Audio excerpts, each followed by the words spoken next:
Hello, my name is Parker Israeli. This is TED Talks. For this research project, I'll be designing a pedagogy portfolio for the students of Marymount Manhattan College in New York.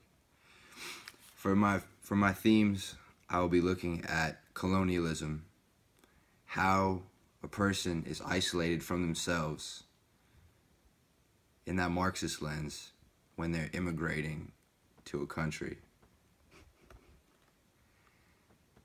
Let's get started.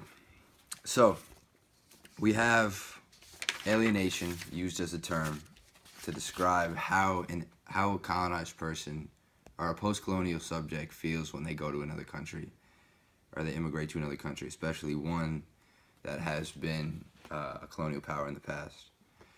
I think this is going to be great for first-year students because a lot of them are not learning about Marxism yet. A lot of them are not even learning about colonialism and its effects on the world yet. So if we can combine these two subjects, it'll be really great just to get them, even if it doesn't go too much into it, just to get them a little head start on what they're going to be learning about in the future, especially at this college. I've chosen 3 novels to look at. I've chosen Mohsin Hamid's The Reluctant Fundamentalist.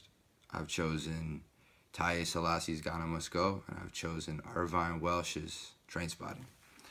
All of these 3 projects, all these 3 novels, they're very similar because they all include a character who is immigrating to one country from another, and consequently in all these novels, all these main characters, they end up going back to their home country because it just gets to be too much.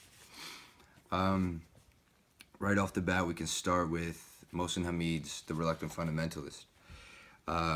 This is a tale of a foreign exchange student who he does really well in Princeton school, and then he gets hired at this amazing company. But this company, they go around the world and they value other companies, and he becomes isolated from himself. Isolation is a term that I probably should explain. I'll do that at the end of this TED Talk. And then 9/11 happens in the novel, and the people of his now country, his immigrating country, they start treating him like an outsider, even though he's a huge member of his society. He's putting wealth back into America, and eventually they just drive him out of the country. Like, it just gets to be too much for him. He becomes isolated from himself as a member of the country and himself as a member of the world when he's going around, and these people of nations that he's never been to before are casting him as an outsider.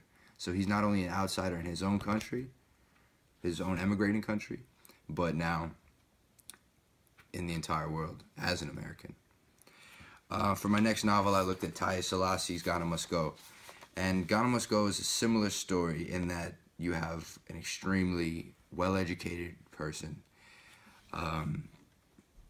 This person, they come to America and they're one of the top surgeons in Boston, and then it's really as clear cut as it can get. This very wealthy old money family, they say, all right, you need to do surgery on this guy. Boom, boom, boom. He dies and they blame him for it. He dies and they blame him for it, and eventually the place, they fire him because they use him as a scapegoat. All because he's easy to be a scapegoat because he's an immigrant. It's deep, but it's a shame. Our final person that we're looking at is Irvine Welsh's Trainspotting, and this is not this is the outlier of the story because you have his name is Rent Boy. I don't remember his real name. Mark Renton. Mark Renton is his real name, and he is a drug addict. But he's trying to change his life. He's trying to become like a new guy. He goes to England, gets a new job, and he ends up getting kicked out because his friends come and mess everything up for him.